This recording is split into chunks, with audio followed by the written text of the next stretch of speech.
Aprangsi nili video lo nang kelang nung yor to monchero lo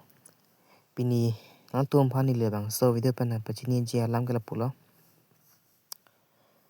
EPSLC tum kaning je ni tum jong sing government wang lo pulote aprangsi ke do kelak to mase sakuri ki piji po abang so lam kaning je lake rong chokche lake the hai det pusme pi masi pipe ha thek muchat re muchat atum se loi hala kachine ki duk de to ke nona teng lepo rasila ason mang than tap than pru bang chokche athe non BJP government se mela son lo bang thek ser tenge bang sakuris se me bang long bom lo tangka maha do tumke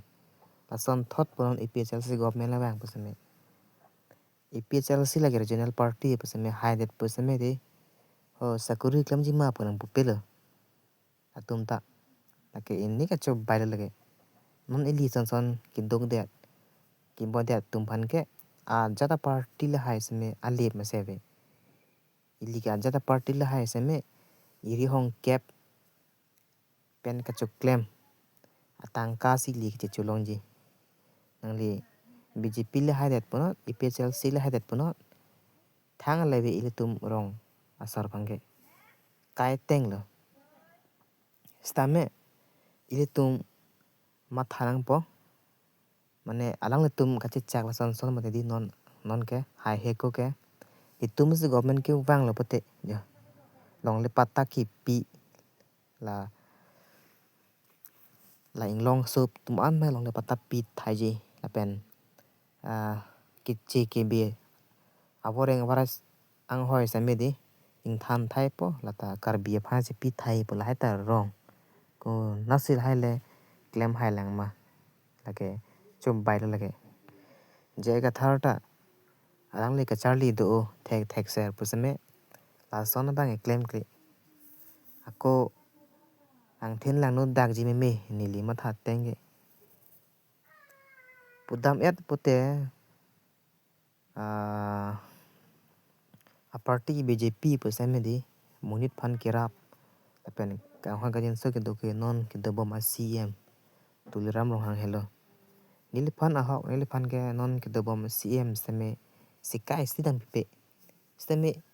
bang phan kirap dun di ani wang seme bang ki suhu kirap dun thek non long o Facebook lo asi bang phan rap dun pilu pote non nili phan sikai sidam pipe pin pusme nili ning sam lo seme ka vya tum phan kirap dun di man chok government le wang non rong atok ke paching thura sai claim ni lo EPSLC government le wang no ha BJP government le wang no Congress government le wang no aso teng po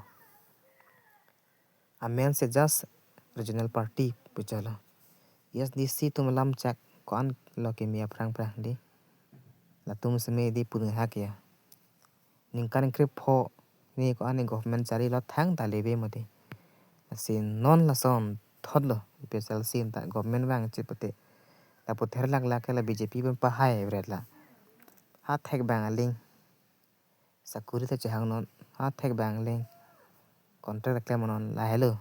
amu bange asinan kiche ke be tum pan ke plung ji puta plung ple hai det posame claim ple ju bai the lang dingo penan BJP government da claim ke delo EPSLC government le bang la son da thak po ase nili hen ma tha bang ke ile tum nang le kolo phan ma ning ching sam apart le phan wood jo lan wel party phan aning chi the dang ne apen so party hai le pote kam claim jok thlat po sakru long po la po ke nang le mang re man re ase pini ang tum phana pa chini ke lan wel